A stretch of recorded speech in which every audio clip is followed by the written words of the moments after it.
Hello and welcome to Voices of Parenting podcast. I am so glad you're here. My name is Mussi Diskin. I am an advanced nurtured heart approach trainer.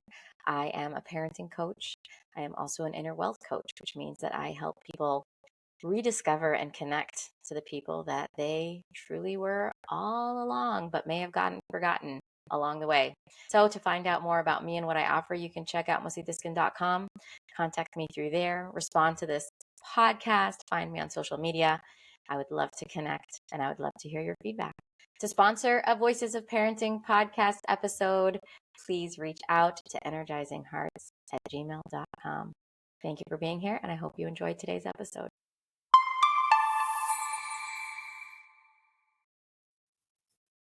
We are here today again with Devorah Levin, continuing the conversation about her last 6 weeks in preschool and what she has observed and learned and the miracle of nurtured heart and how that has transformed the classroom and her experiences. Go back and listen to the other podcast to hear the beginning of this conversation. But I want to dive right back into where we were at because Devorah, you were sharing how there were like kind of 4 pockets of like hiccups that you saw in the classroom coming in, and that you've seen how Nurtured Heart has transformed really all of them. And so let's hear more about that. How has it transformed it? What have you done? What have you seen? And Yeah, thank you, Mussi. So we spoke about when kids are physically hurtful or aggressive and how to navigate that situation where the teacher is being really mindful that her energy is always going to what's going right. The kid not hitting, the kid stopping to hit. At the beginning saying oops, which is sort of a reset, like being very mindful to direct her energy to the kid who was hurt, saying oops, which is resetting the other kid, not with the word reset, but energetically and with the word oops. And the other parts of a preschool day that can sometimes be bumpy is around sharing toys or turn taking, specifically those two. The difference that I found with sharing and turn taking is just in the amount of toys that there are. But I would say that those elements I approach them from a nurtured heart approach way. Different than what might not be a nurtured heart approach way is by getting really crystal clear about what is my view around turn taking and sharing. Like, how is that going to happen at preschool? There's a limited number of toys, or sometimes there's plenty of toys. The turn taking and sharing is a challenge. What's the clarity? How do we approach that? So in our preschool, if there is enough toys, then the rule is we share. Like, we have a rule.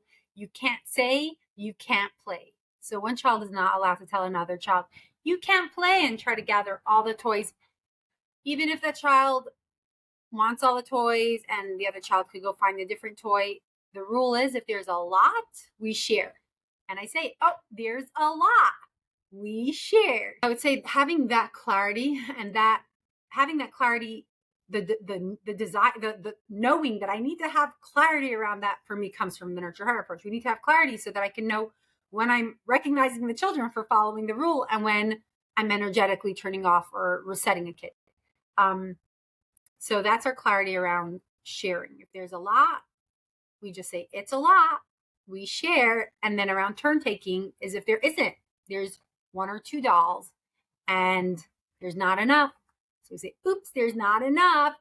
Let's take turns. And then we sort of have something that the kids just say. I heard a different mom say this many years ago, and I was like, oh, how beautiful. I love it. And I do it with my own kids since then. And we do it at preschool, and the kids learn it. And it's the cutest thing. They say, when you're finished, can I please have a turn? So it's giving the other child the safety to like have their space, have the turn. They acknowledge that they're not going to have their toy yanked away. They can have it until they're finished, but they know that there's a friend who wants to have a turn. And then the friend, what I've noticed a lot, kids don't always respond. So getting really clear, like when you want to turn, that's what we say. And your friend, what I notice with preschool, they don't respond. So we say, okay, you say, and we teach them, okay now or okay soon. As they get older, we don't have to do this. This is like the 2 to 3 year olds. 4 and 5 year olds are using this method-ish, but like in their own way. They've like learned it and adopted and integrated it as part of how they work with their peers, and they manage it alone. But with the younger ones, they have to say, okay now, or okay soon, because they're just learning the words. And then when they say, okay soon, we always say, okay, teacher is going to look at her clock. Or sometimes we even have like a 3-minute timer or a 1-minute timer.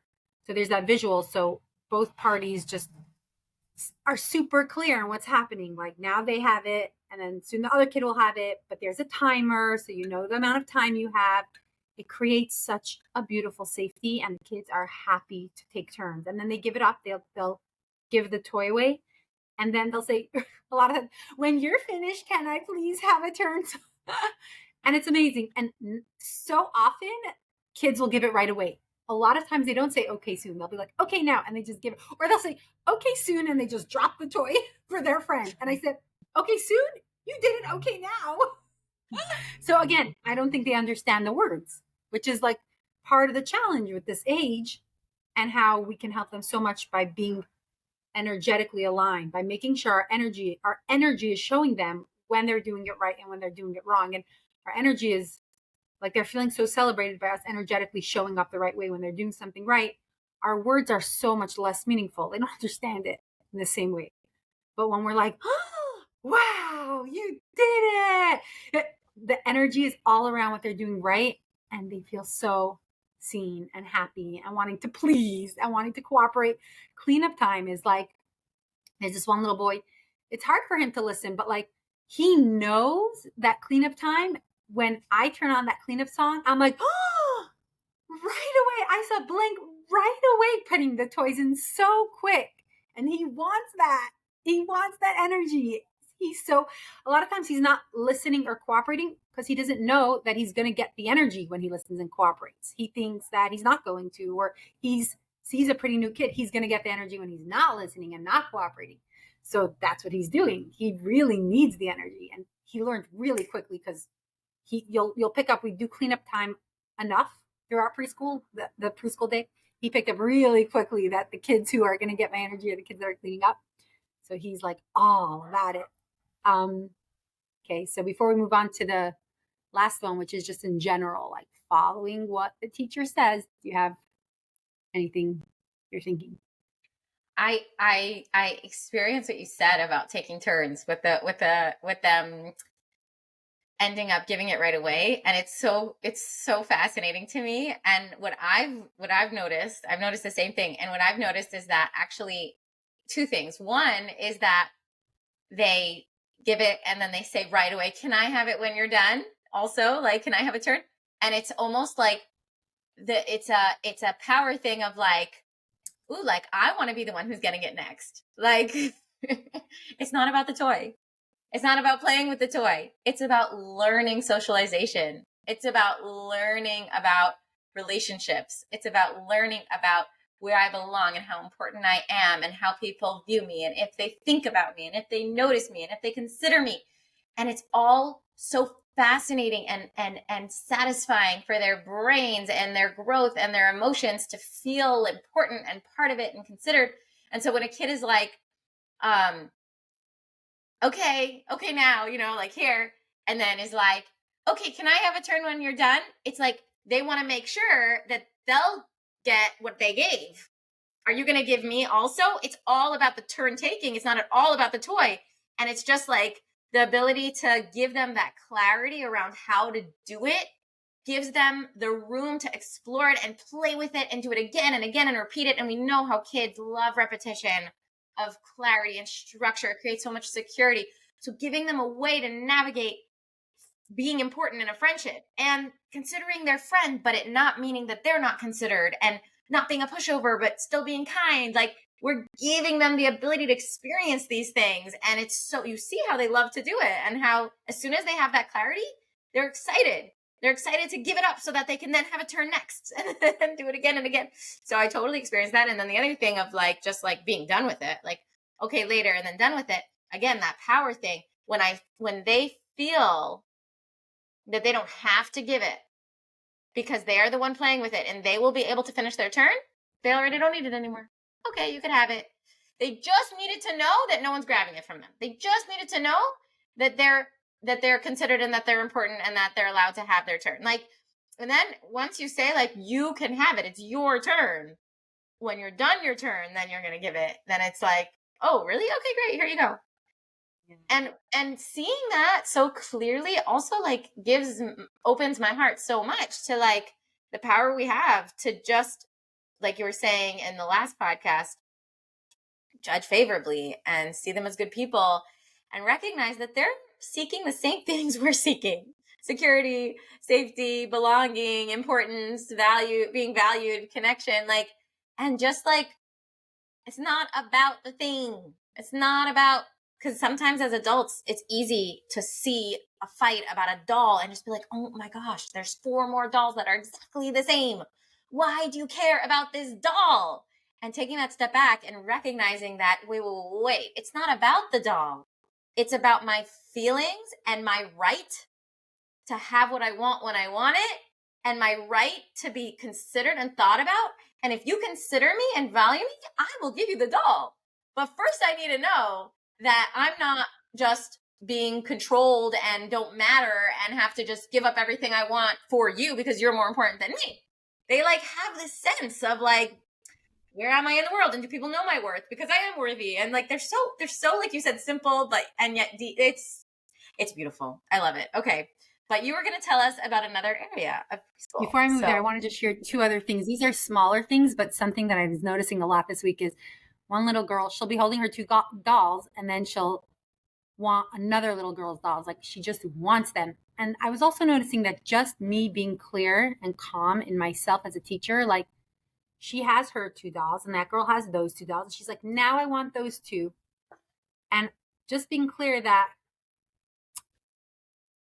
what, like, I guess the clarity is how are we going to approach a situation in a nurtured heart way, and being clear that we have a way of doing things helps things work out, because they're experimenting with the world. They don't, could I have my dolls and then just take her dolls too? And I think as a teacher, when I think of a preschool teacher, people say this, it's like flustered. And really, it's not beneficial to the kids. I think the greatest gift to the kids is calm. And when a teacher is very calm and still, quiet, the kids shine. It's all about the kids. So I was sitting there and she's like, I want those. And in that moment, just judging the situation, I was able to, using nurtured heart for myself, just be like, what's my clarity right now? She could ask the other girl, but she already did. The other girl said no, like she tried to take it. She has her 2 dolls. That girl has their 2 dolls. Right now, in this space, for my clarity is to just tell her, clarity, we're sharing. We have a lot of dolls.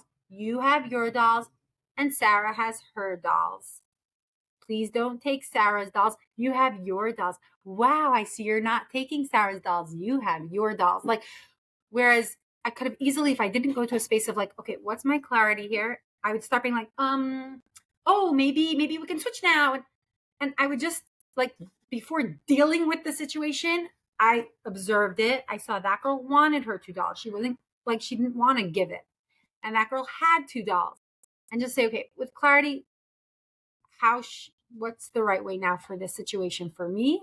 Now, things can always play out differently, but like, what's the clarity I'm going to give? And then that helped me just stay in this calm.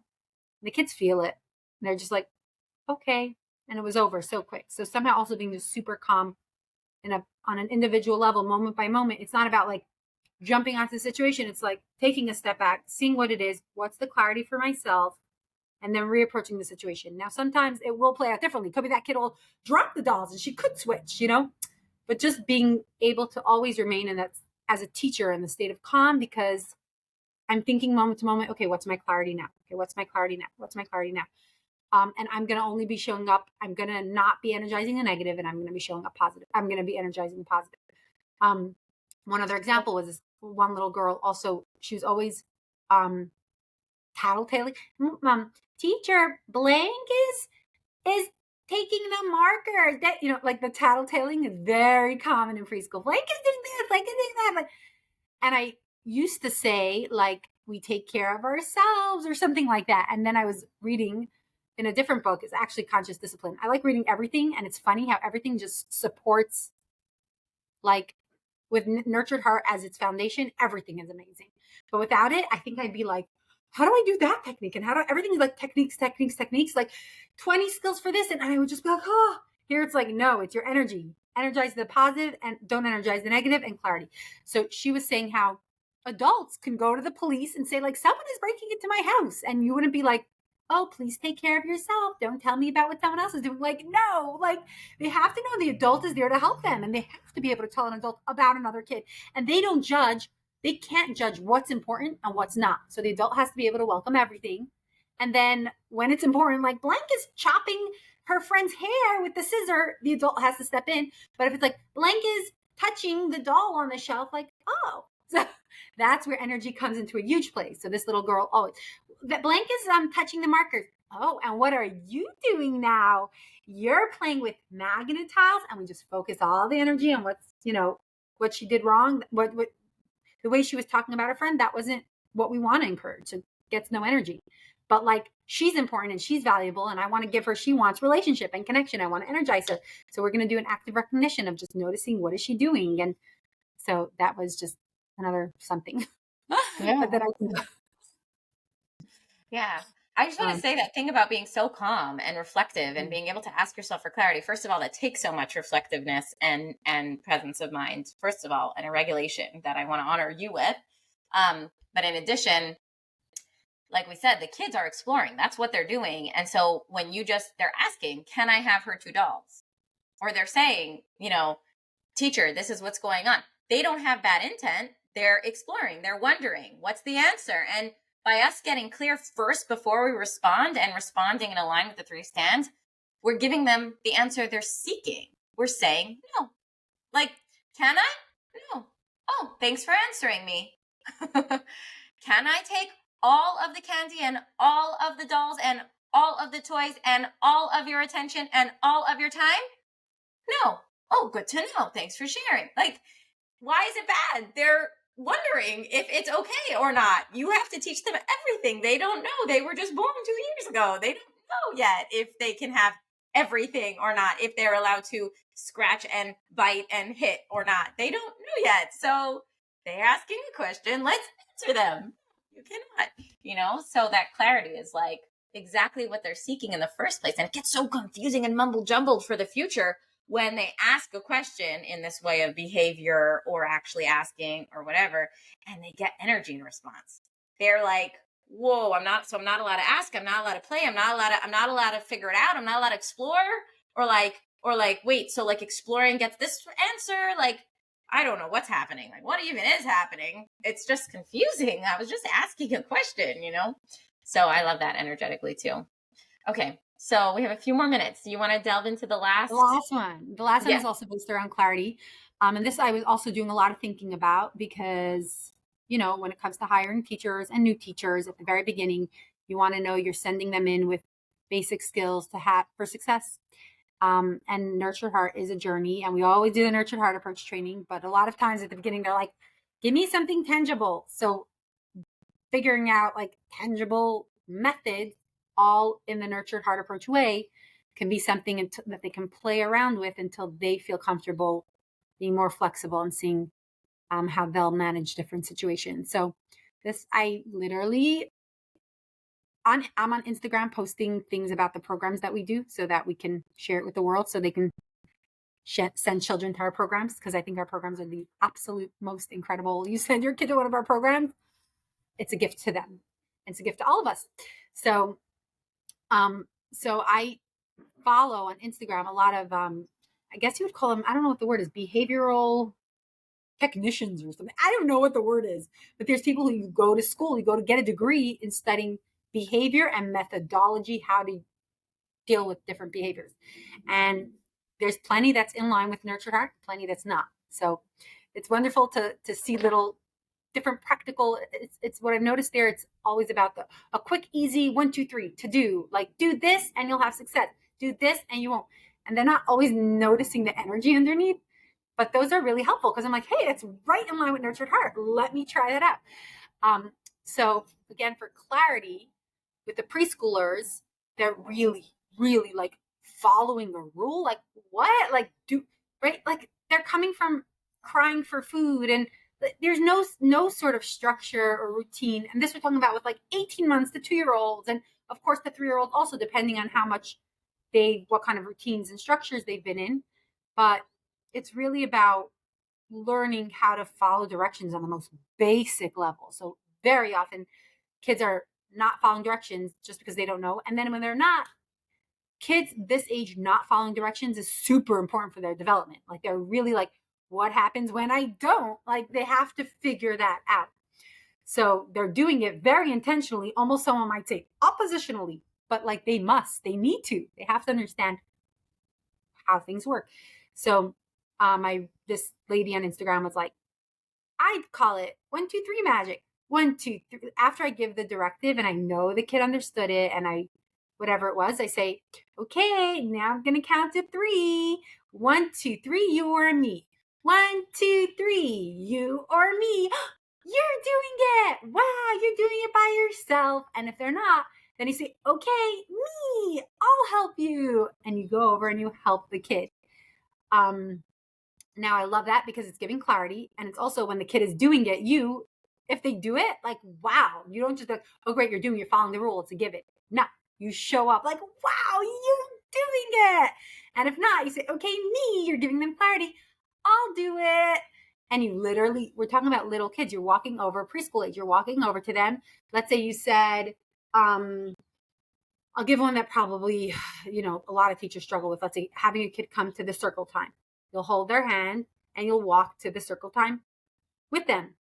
Now getting into a discussion of what if they pull back or they're not interested, that's more unwrapping, unpeeling. So I don't want to get into like different layers of that. But 99% of the kids are like, oh, this teacher means business. Like it's either I'm going to do it or she's going to do it. And this is how it looks. And then clean up time. There's one kid every time with clean up, a teacher shared with me, she's like, this child does not clean up. And I said, I need you to clean up. And child does nothing, just continues playing.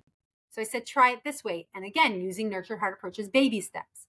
1, 2, 3, you or me. Oh, not you. Okay, me. Give him one piece of Lego, put it like near his hand if he doesn't take it. And then like with his hand, like bring the box with you very gently, like boom. And wow, we did it. Look, did you see your hand push the Lego in the box? And that's it. One piece. You don't have to do any more of that because they're just learning. Like the rule is you have to clean up. So we did it. Like you didn't do it yourself. I helped you and we did it and you did it. And then at the end of the day, we have something called every single day the kids go home with a mitzvah note. Mitzvah is like a good deed note, a recognition note, something that they did positive. That kid was like, he cleaned up the Lego. It was one piece with the assistance of the teacher, but that was really all where the energy went. Like, wow, he did it. And like you said, in the classroom environment, it really does depend on sort of kids' cooperation, collaboration, and like making it functional. So I would say in preschool, it's like so important that the kids are so celebrated for when they're following directions and being a collaborative member of the classroom so that things could flow smoothly and we could, it's not we're all sitting around for one kid who doesn't want or whatever. Like we can all go about our day. And the preschool really is like a family. Like it's really more than elementary school where it's like there's more academia that has to happen. Preschool is learning to be a family and all of us showing up together to participate in the cleaning and to participate collaboratively in keeping the routine and the flow. So we can all go to lunch and we can all go outside and have fun and play and we can all, and it's not one kid throwing a tantrum. Ideally that will happen. And there should be one teacher who's available to help and not the whole class having to just sit and, wait like that. Those are like transitions. It's a big thing that with transitions, kids shouldn't have to all be like, all the kids who cooperated have to just be sitting and waiting during a very boring transition for an undetermined amount of time for a child who's not cooperating. So teachers have to come up with, a system around that to make it work. But when the teachers are showing up energetically right and celebrating all day kids for listening and following directions, which is the bread and butter for a cooperative, collaborative, pleasant, enjoyable family atmosphere in the classroom, it's I love that. And I love so much with the 1, 2, 3, you or me, that both are good options. That's a little bit of how Josh Kirsten explains the creative recognition, where you're making success inevitable because both are fine. So it's fine if you need help. It's fine. We're going to get this done. That's clear. But it's fine if you need help. It's not bad. It's not worse. It's not less. It's your choice. You either choose you do it yourself or you do it with help. There's no negativity around that. And I'm not shaming you for it. And you still get the success. And then, because success is inevitable, and now you're getting a mitzvah note going home that you helped clean up with the Lego, you get to feel what it tastes like, and you're building a pattern where compliance and cooperation and being a part of the classroom and is such a wealthy, nutritious, and exciting place to be. I'm motivated to try and bring myself in there. Can I just share one thing? It is important that when the teacher actually is helping the child, I didn't reinforce this, but now as you're saying this, it's that the teacher should say, oh, me, okay, I'm helping you. This time teacher is helping you. Maybe next time you will do it by yourself, but that's also not confusing the child. You said you or me. So this time I am. This time it's me. I'm doing it with you. We're doing it together. Maybe next time it will be just you. And it's not a punishment. That's where I think with Nurtured Heart, I think this individual, this parent who I saw saying it on Instagram, I think it was like, you get to do it or I'm going to do it for you. And it's a punishment, you know, that's the consequence.